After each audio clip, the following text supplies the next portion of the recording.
Yo Bakayalo Konoyalo, et oui, on se retrouve pour une petite review de l'épisode 5 de Jujutsu Kaisen. Et les amis, c'est vraiment une masterclass. Là, on assiste vraiment à la chute de Geto, comment il est devenu méchant. Mais bref, si tu n'as pas vu l'épisode, je te mets le lien en description, comme ça tu pourras regarder directement à travers le lien. Et après, tu reviens voir, parce que je vais spoiler comme un bâtard, comme d'habitude, puisqu'il s'agit d'une review.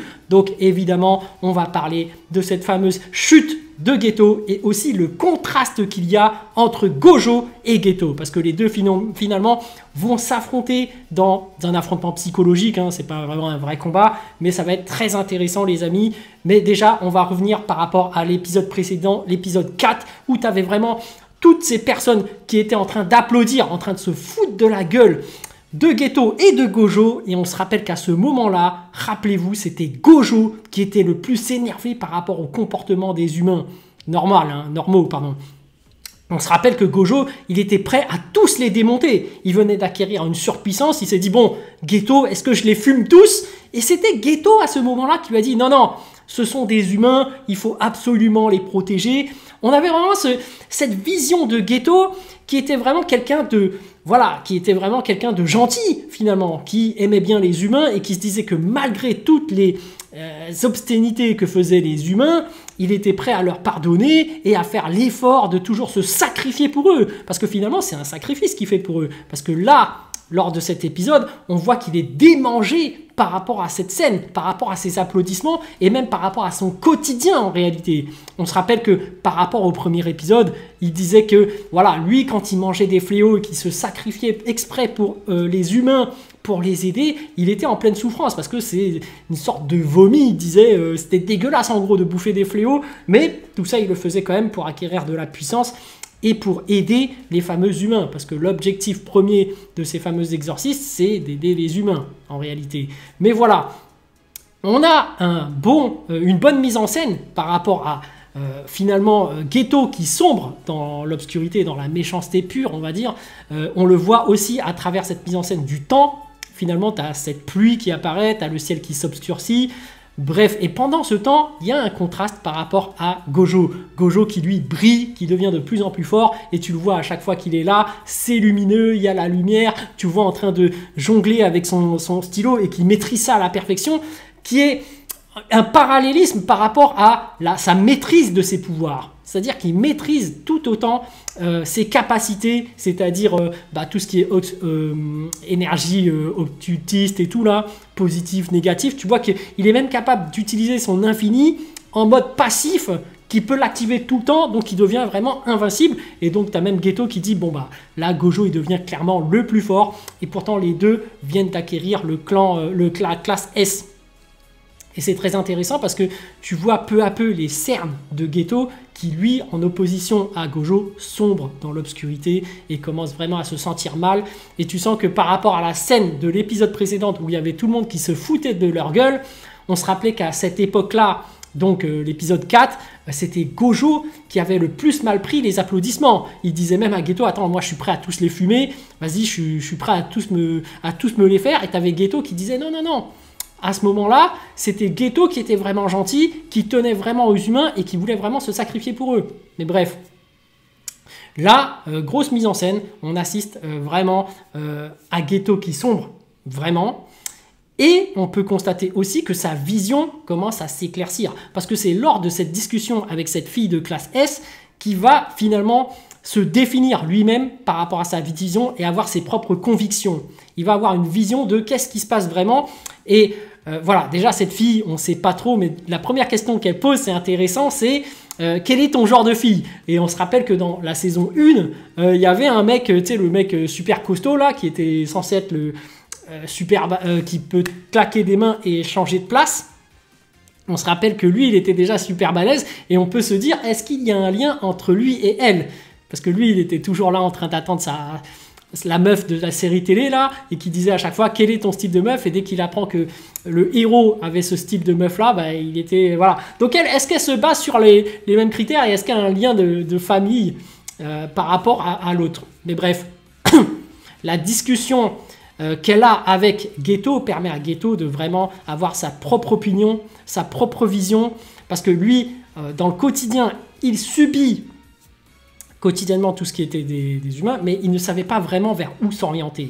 Là, il a vraiment la vision de, voilà, je veux me débarrasser des humains. Parce que finalement, le but commun de Geto et de Gojo, finalement, c'est de se débarrasser des fléaux. C'est parce que les fléaux s'en prennent aux humains et à chaque fois, il y a des morts, etc. Donc tout ce qui est occulte, tout ça, ils veulent plus ou moins se débarrasser des fléaux pour éviter tout ça et permettre l'évolution des humains vers l'exorcisme. Et ce qu'il disait, c'est qu'il y a deux façons de voir les choses, selon eux, hein. C'est soit tu régules le niveau d'occultisme chez chaque personne, de sorte qu'il n'y en ait pas et du coup il n'y a pas de fléau qui se crée, ou sinon tu apprends aux exorcistes, aux humains, de plus ou moins maîtriser ce pouvoir. Donc ça c'est la version gentille, alors que le Geto, lui, il n'a aucune pitié, tu vois, tu sens qu'il commence à avoir moins d'empathie pour les humains par rapport à ce qu'il vit. Et finalement tu as même un flashback de ce qu'il vit, c'est que dans toutes les missions précédentes, lui, tu vois qu'il est en souffrance. Il se sacrifie pour eux, il bouffe les fléaux, c'est un mauvais goût, etc. Et à chaque fois, il voit des humains, voilà, par exemple, agresser les petites filles qui sont en prison et vraiment les mépriser. Tu sens qu'il y a un mépris total des humains vers les exorcistes, alors que eux font tout ce travail qui se sacrifie exprès pour eux, pour les humains. Donc tu vois qu'il n'y a pas de reconnaissance derrière. Et c'est ça qui est particulièrement frappant pour Geto, c'est qu'il n'y a pas de retour derrière. Donc, et il voit en plus ses amis mourir peu à peu. Donc tu vois que vraiment, les exorcistes ont une vie de chien finalement, puisqu'ils se sacrifient pour les humains, ils sont mal vus, et en plus, finalement, ils finissent tous par mourir, par des fléaux. Donc ils sont des gens de l'ombre. À part Gojo, qui lui devient l'homme de la lumière, qui est tellement fort, qui brille partout. Lui, il faudrait même lui donner toutes les missions. Donc tu vois vraiment que Gojo, c'est vraiment la lumière ultime. Et là, on a le conflit entre l'ombre et la lumière qui arrive. Parce que finalement, Geto, il pète un câble, il commence à tuer des gens, des humains, et même il commence par ses parents, tellement il est à fond dans sa vision de comment faire pour se débarrasser de fléaux. Et même, on pourrait même se dire, la troisième option, hein, est-ce que on n'essaierait peut-être pas de convaincre ces fléaux, d'essayer d'aller vers eux et de faire en sorte qu'ils deviennent gentils et qu'ils puissent discuter avec les humains et vivre en communauté tous ensemble. On pourrait avoir une vision pacifique et même positive, même peut-être un peu trop d'ailleurs, hein, parce que bon, on sait que les fléaux parfois ne se contrôlent pas, mais voilà, est-ce qu'on pourrait pas penser à un avenir comme ça? Non, lui c'est radical, il faut se débarrasser soit des fléaux, soit des humains, soit des exorcistes, t'as 3 clans, bref, il faut se débarrasser des fléaux et des humains, comme ça qu'il n'y a que les exorcistes qui survivent, et c'est l'évolution pour lui. Bref, bon, là, il s'en fout carrément de la vie, non seulement des humains, mais également des fléaux. Bon, j'ajoute la vie des fléaux, mais en réalité, on voit que dans le monde de Jujutsu Kaisen, tout le monde n'en a rien à cirer. C'est les humains cohabitent avec les exorcistes, puisque les exorcistes, en réalité, sont des humains qui ont évolué, mais les fléaux, bon, on s'en fout complètement, on les tue. Bref. Là, on a un conflit idéologique entre Gojo et Geto. D'ailleurs, Gojo qui, lui, est plus de la partie du « on éduque les exorcistes », on les fait maîtriser leur pouvoir, comme ça l'énergie occulte est maîtrisée et il n'y a pas de fléau.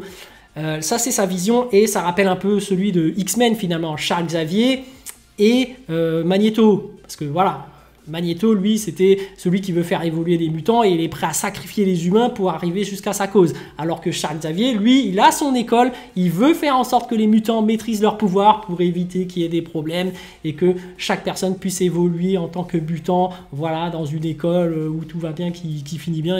Et c'est ça en fait la vision des deux finalement.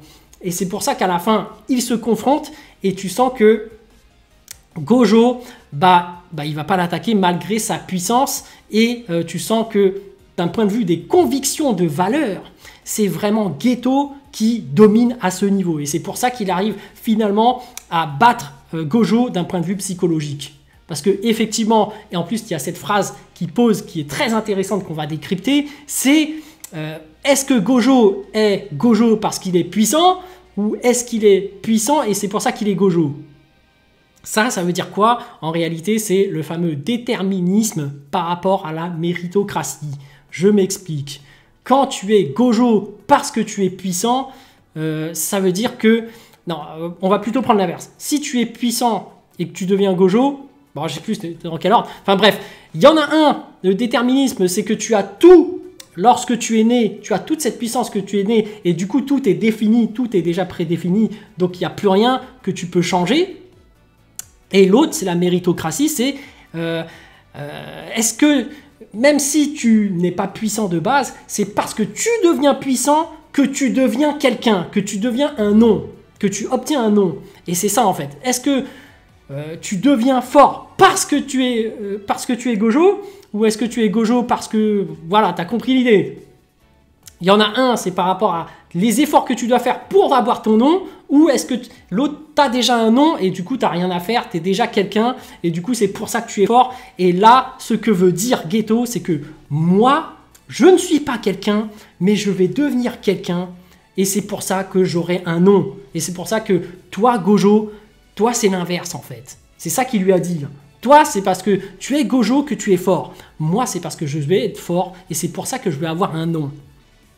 Et c'est ça que Geto veut dire. Et pourtant, ce que Geto lui dit, c'est que toi, tu es déjà fort. Donc en fait, toi, tu pourrais détruire tous les humains. Donc toi, tu as ce pouvoir. Mais tu ne le fais pas parce que tu n'as pas de valeur. Parce que toi, tu n'as pas les valeurs de vouloir apporter cette paix dans le monde.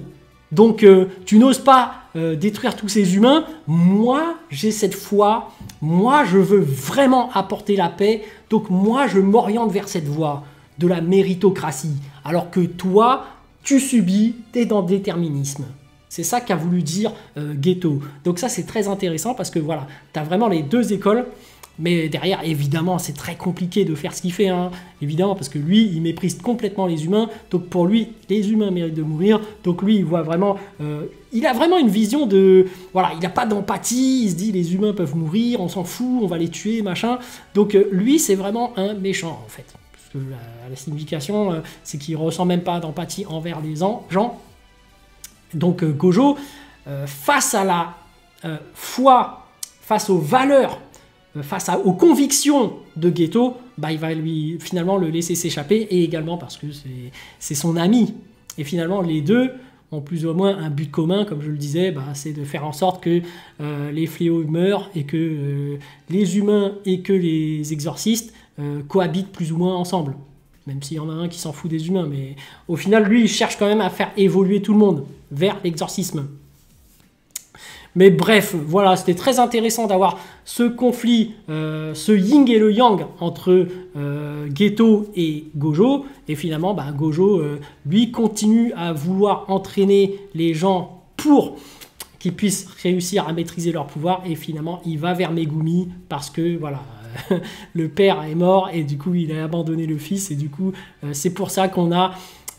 finalement Gojo qui est le maître de nos trois héros. Donc fin du flashback, on va certainement aborder autre chose ensuite, mais je pense que par la suite, voilà, on va avoir un autre affrontement entre Geto et Gojo, parce que finalement, si on a ce fameux flashback et qu'on voit le conflit se dessiner entre les deux, c'est que au bout d'un moment, ça va exploser forcément entre les deux amis de toujours. Enfin bref, donc voilà, moi j'ai pas vu la suite, donc c'est ça, une petite théorie, mais voilà.